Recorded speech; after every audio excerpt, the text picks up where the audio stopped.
कभी ये बर्दाश्त नहीं कर सकता कोई हमारे पैगंबर साहब के बारे में बोले। लेकिन हम कभी नहीं चाहेंगे कि हमारे शहर का लॉ ऑर्डर ख़राब हो। हमारा हमेशा काम रहा है कि लॉ ऑर्डर मेंटेन रखना, हिंदू मुस्लिम एकता बना कर रखना।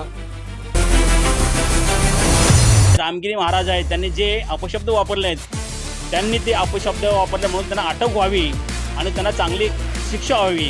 कारण का कोणीही असो, कुठलाही कोणाचाही धर्म असो, प्रत्येकाने प्रत्येकाचा धर्माचा आदर केला पाहिजे। कोणी कोणाच्या धर्माविषयी बोलणं हे अत्यंत चुकीचं आहे। क्या आपने अभी तक अपना 12th कंप्लीट नहीं किया है या किसी रीजन से आप अपना ग्रेजुएशन कंप्लीट नहीं कर पा रहे हैं, आपकी क्वालिफिकेशन कम होने की वजह से आपकी जॉब में प्रमोशन नहीं हो पा रहा है? द राइट इंस्टीट्यूट लाया है ऑनलाइन प्रोग्राम जो होगा UGC approved for all the UG and PG programme जैसे कि BCom, BSc, BA, MA, MBA etcetera. अब आप हमारे ऑनलाइन पोर्टल के जरिए अपने घर बैठे बैठे अपनी ग्रेजुएशन और पोस्ट ग्रेजुएशन कंप्लीट कर सकते हैं। इसमें आपको यूनिवर्सिटी की तरफ से स्टडी सपोर्ट भी मिलेगा। तो आप भी अपनी डिग्री कंप्लीट करना चाहते हैं तो आज ही हमारे करियर काउंसलर से कांटेक्ट करें। राष्ट्रवादी कांग्रेस पार्टी शरद चंद्र पवार साहब की तरफ से हम लोग एक डेलीगेशन लेके डीसीपी साहब के पास आए थे। वो 3-4 दिन पहले नासिक ज़िले में आपने सुना होगा कि रामगिरी महाराज एक धार्मिक प्रोग्राम के अंदर उन्होंने भाषण दिया और कहा इस्लाम के ख़िलाफ़ और हमारे हुजूर सल्लल्लाहु अलैहि वसल्लम के ख़िलाफ़ असभ भाषा इस्तेमाल की। और हम मुसलमान कभी ये बर्दाश्त नहीं कर सकता कोई हमारे पैगंबर साहब के बारे में बोले। लेकिन हम कभी नहीं चाहेंगे कि हमारे शहर का लॉ ऑर्डर ख़राब हो।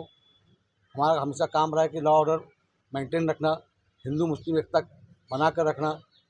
लेकिन ये जो रामगिरी महाराज ने जो हुजूर सल्लल्लाहु अलैहि वसल्लम के ख़िलाफ़ बोला, उसके लिए हम बर्दाश्त नहीं कर सकते। उसके लिए हम लोग डीसीपी साहब के पास आए थे और एक एफआईआर की और मांग की। उन्होंने कहा कि भुईवाड़ा में एफआईआर हुई है और उसको हम ज़ीरो करके भेज देंगे नासिक में जहाँ पर केस हुआ है। और हमने उनको कहा है कि उनके ऊपर सख्त से सख्त कार्रवाई होना चाहिए रामगिरी महाराज के ऊपर। और ऐसा कार्रवाई होना चाहिए कि आने वाले वक्त में कोई भी इंसान कोई भी धर्म के बारे में कोई गलत बात ना करे। और बहुत दुख की बात है कि एकनाथ शिंदे साहब मंच पे बैठे हुए हैं और वहाँ पे वो कह रहे हैं और वो महाराज अपना रामगिरी महाराज वहाँ बाजू में बैठा हुआ है और वो कह रहे हैं कि हम जब तक है संतों का कोई बाल भी बाका नहीं कर सकता। ये कितनी गलत बात है। एक मुख्यमंत्री अगर ऐसा जुमला इस्तेमाल करते हैं, बहुत दुख की बात है। तो ये लोग चाहते क्या हैं? आज पूरे महाराष्ट्र स्टेट नहीं पूरे देश के अंदर हाहाकार मचा हुआ है। एक मुसलमानों को एक गुस्सा है। लेकिन अभी तक के महाराज रामगिरी को गिरफ्तार नहीं किया गया। लेकिन फिर भी हमको कानून पे भरोसा है, उसको गिरफ्तार जरूर किया जाएगा। डीसीपी साहब ने हमको आश्वासन दिया है। और आप देख रहे हैं कि कहीं ना कहीं सरकार रामगिरी महाराज को शय दे रही है। इससे साफ जाहिर हो रहा है कि सरकार ने आने वाले इलेक्शन में विकास के नाम से वोट नहीं मांग सकती। तो ऐसी लॉ ऑर्डर ख़राब करके ये लोग आगे इलेक्शन लड़ने की उनकी तैयारी है।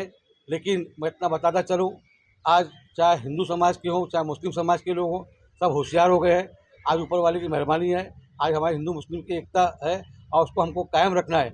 और मैं यही गुजारिश करूँगा, कोई भी धर्म के लोग, चाहे हिंदू धर्म के हों चाहे मुस्लिम धर्म के हों, कोई भी किसी के धर्म गुरु के बारे में या उनके समाज के बारे में गलत ना वापरे, ताकि उससे वातावरण खराब हो। हमारी जिम्मेदारी बनती है हमारा शहर बचाना, हमारा देश बचाना।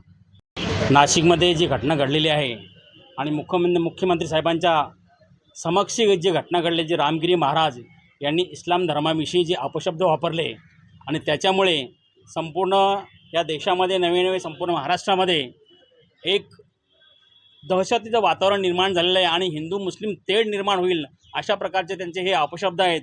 आणि त्याच्यामुळे संपूर्ण सगळ्या ठिकाणी कायदा सुव्यवस्था बिघडणार आहे आणि बिघडली जाऊ शकते अशी शक्यता आहे। आणि म्हणून आम्ही या ठिकाणी डीसीपी साहेबांना एक निवेदन दिलेलं आहे आणि या निवेदनाद्वारे असं आम्ही म्हटलेलं आहे की जे रामगिरी महाराज आहेत त्यांनी जे अपशब्द वापरले आहेत, त्यांनी ते अपशब्द वापरले म्हणून त्यांना अटक व्हावी आणि त्यांना चांगली शिक्षा व्हावी. कारण का कोणीही असो, कुठलाही कोणाचाही धर्म असो, प्रत्येकाने प्रत्येकाचा धर्माचा आदर केला पाहिजे. कोणी कोणाच्या धर्माविषयी बोलणं हे अत्यंत चुकीचं आहे आणि हेच त्यांनी केलेलं आहे. आणि म्हणून आम्ही राष्ट्रवादी काँग्रेस पार्टी भिवंडी शहर जिल्हा यांच्या वतीने एक निवेदन साहेबांना दिलेलं आहे आणि साहेब या निवेदनाचा नक्की विचार करून पुढील ॲक्शन घेतील याच्यामध्ये शंका नाही.